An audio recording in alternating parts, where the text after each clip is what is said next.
esses caras. Você já expulsou demônios? Muitos. Continua expulsando. E olha, não apenas pessoalmente, aos montes, mas até pela palavra, às vezes pregando na televisão ou na internet até o dia de hoje. Mas por que acontece isso? Por De causa... chegar nesse ponto de dominar a pessoa. Porque tem muita gente assistindo a gente. Indivíduo? Tem muita gente que fala, não, isso daí não existe. Porque lembra de televisão, aquelas coisas falsas. Aquilo né? ali é tudo teatro, é um teatro. Né? Aquilo ali é tudo contratado. Tem uma empresa de publicidade que arregimenta. Tem até gente que eu conheço que é paga para fazer aquele papel. Tem cachê. Tem cachê, vão lá, fazem aquilo Entrevista ali. o demônio. De onde você vem? Para pro comercial, hein? Lá. Trava. Volta. Como que é a real mesmo? O que é real? Eu também sou psicanalista. Então, desde muito cedo, meu pai notou que eu tinha um discernimento muito agudo para discernir o que era doença mental, o que era um lunatismo explicável e o que era demônio. Porque se muito parecem. cedo. Se você não tiver discernimento, você fica tratando uma coisa como se fosse a outra. Entendi. E eu sempre preferi, desde muito cedo. Eu diria o seguinte, a minha vida já começou no primeiro mês de conversão em relação a essa coisa de possessão demoníaca, da seguinte maneira: eu estava em casa com meu pai, e aí chegou um pastor amigo nosso, que já faleceu, o pastor Israel Guerra. Os filhos dele vão nos assistir para dar testemunho de que o que eu estou dizendo é verdade. E ele chegou lá em casa e falou para o meu pai: irmão Caio, tem uma menina que chegou do interior do Amazonas agora, cheia de demônios, aqui no bairro de São Francisco. E tem uns 8 a 10 homens tentando segurá-la e não conseguem. E eles me chamaram para ir lá e eu vim chamar você para nós irmos juntos. Aí o papai olhou para mim e falou: vamos lá, meu filho? Eu falei: vamos. Só que eu, muito afoito, pedi o endereço. Aí o pastor Israel me deu o endereço. Falou: chega na minha casa, vira assim à direita, vai, tem um barranco e tal. Eu peguei a minha moto, saí na frente, cheguei rapidinho lá. Quando eu cheguei, tinha uma multidão saindo pela porta daquele barranco. Falei: deve ser aqui. Aí eu perguntei: aqui que tem uma menina atacada aí de demônio? Aí disseram: é. Aí eu desci, saí correndo. Quando eu entrei na casa, a menina deu uma sacudida, jogou os homens, uns 4 para um lado, 4 para o outro, ficou em pé, furiosa, com o cabelo grande, desgranhado, aqueles olhos esbugalhados, falou com uma voz masculina, forte, gutural, para mim, dizendo: desgraçado, eu te conheço, eu te vi no Rio de Janeiro, tu eras meu e eu te perdi. Mas falando, não era coisinha da TV XYZ, como a gente já mencionou aqui. Não, era um negócio brabo. Aí eu olhei e falei: tu és mentiroso e pai da mentira, mas estás falando a verdade. Eu fui teu e tu me perdeste para sempre. E eu vim aqui para te tirar dela em nome de Jesus. Aí ela correu para cima de mim, eu corri para cima dela. Saia em nome de Jesus. Aí ela caiu para trás, aí o pessoal quis segurar. Eu falei: não toquem. Isso aqui não é na base da força, não. É poder da palavra. Que foi como a gente começou aqui, pelo poder da palavra. Eu falei: é meramente pela palavra. E aí eu falei: espírito imundo. Ela falou: nós somos muitos. Sejam quantos sejam. Sai dessa menina e não voltes mais. Aí ele estribuchou para lá, para lá e pou. Aí saiu. Quando o papai e o pastor Israel chegaram, a menina já estava livre. Eu já estava em conversações com ela, ensinando o evangelho para ela, como é que, foi outra coisa que a gente falou no início, como é que ela podia se defender. Sim. Qual era o escudo que ela tinha que vestir. Que se não volta, né? Qual era o mais valente. Eu falei: olha, esse valente, bem armado, que estava tomando conta de você, foi expulso pelo mais valente que me habita, que é Jesus, o ressuscitado de entre os mortos. É Ele que tem que morar no teu coração. Assim como em mim não tem nada que entre, que penetre aqui, eu sou impenetrável. Você também pode se tornar. Agora, você vai ter que me explicar algumas coisas. O que estava te acontecendo quando isso te visitou?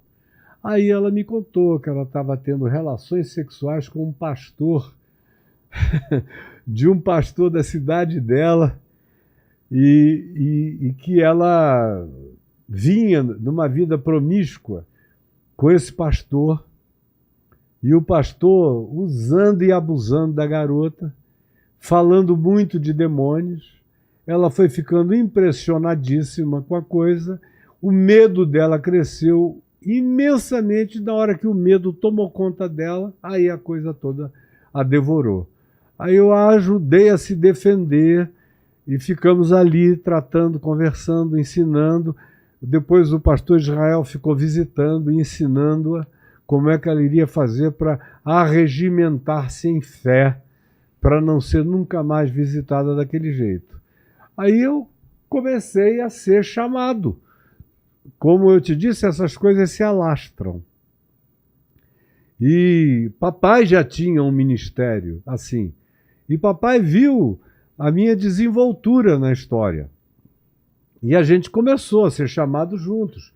Ou então iam lá para casa. Havia ocasiões de que havia 4, 5, 6 esperando. Nossa.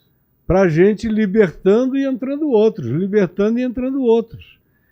E houve o dia em que logo depois eu tive, daquelas experiências iniciais, eu tive muitas grotescas. Mas a primeira, completamente grotesca, foi de um cara que foi levado lá em casa, num carro, num Opala, um senhor chamado Neemias, estava levando um outro homem que era irmão dele, que estava no banco de passageiros de um Opala. Ele entrou correndo na garagem da nossa casa, o portão vivia aberto. E ele veio... Zá! Era um domingo, eu estava esperando papai e mamãe, porque eu ia pregar na igreja do meu pai. E eu tinha jejuado sexta, sábado e domingo, ia pregar domingo à noite. Estava sozinho lá embaixo, esperando eles se arrumarem para a gente sair. Quando de repente entrou aquele Opala, e aí ele falou, irmão Caio, me ajuda aqui que o meu irmão está terrivelmente endemoninhado, não sei o quê.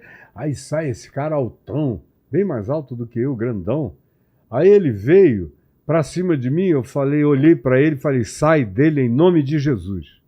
Aí o cara caiu, aqui, o tornozelo dele no chão. Sei. E a cabeça dele no capô do Opala. Aí o calcanhar levantou sozinho. Nossa, do chão? Do chão, como se tivesse uma gangorra invisível no meio dele. Aí ele fazia ficou envergado? Assim, ele ficou ereto. Ereto? Ereto. O calcanhar se levantou. Vê se isso aparece aí nesses cultos do Valdomiro e dessa fajutice toda. Isso aí são demônios que eu mando sair assim, acabar com a palhaçada. Aí todo mundo embora. Então eu estou falando de coisa séria. Então, caramba, a cabeça batia no capô. Pá! E o pé, o calcanhar flutuando assim a 1 metro do ar. Aí quando meu pai veio descendo, ele ouviu que tinha uma coisa acontecendo lá fora e a gangorra fazia pá, pá, pá, pá, pá, pá, pá, pá, pá, pá, pá, numa velocidade, Vilela, muito doida. Eu já tinha visto muita coisa maluca na vida, mas nada até então igual aquilo. Eu era novinho na fé. Então, repreendi em nome de Jesus, o bicho saiu, quis voltar, e eu fui impedindo, assim como quem se põe na frente. Não vai entrar em nome de Jesus, não vou deixar. Está proibido, está proibido. Aí o cara ia querendo, eu digo, não vai. Ia segurando, e quando ele tinha essas intermitências, eu jogava Jesus para dentro. Evangelho para dentro, fé para dentro. Eu digo, toma posse disso.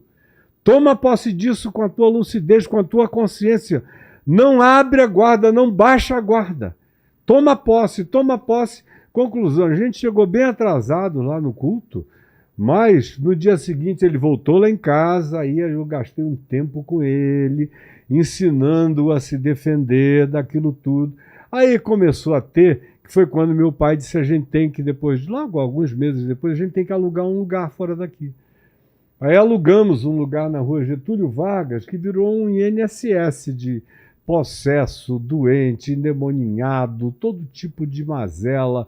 Também a gente com todas as formas de desprezo, os gays, as lésbicas que se sentiam inacolhidos em qualquer lugar, sabiam que lá tinha acolhimento, que eu acolhia todo mundo, começaram a ir para lá, e eu, depois que fazia todo tipo de acolhimento, levava para o templo da igreja presbiteriana, onde meu pai era pastor, onde eu me tornei pastor com ele, era onde eu pregava todo sábado à noite, que ficou entupido de jovens da cidade inteira, que a gente começou a ter que fazer 4, 5 cultos para poder atender a multidão toda que ia, e logo eu entrei na TV, aí que o negócio ficou completamente enlouquecido.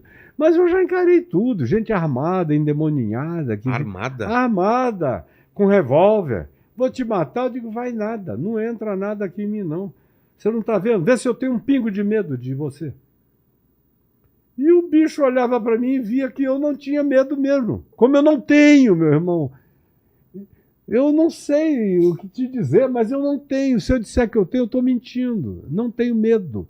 Nem de lugar nenhum, nem de quadrilha nenhuma, nem de gangue nenhuma, nem de ladrão nenhum, nem de coisa nenhuma. Minha mulher diz, meu Deus, você... O que é que eu não sinto esse medo? Não sinto esse medo. Eu tenho medos racionais. Se você me jogar num tanque com tubarões, eu tenho razão.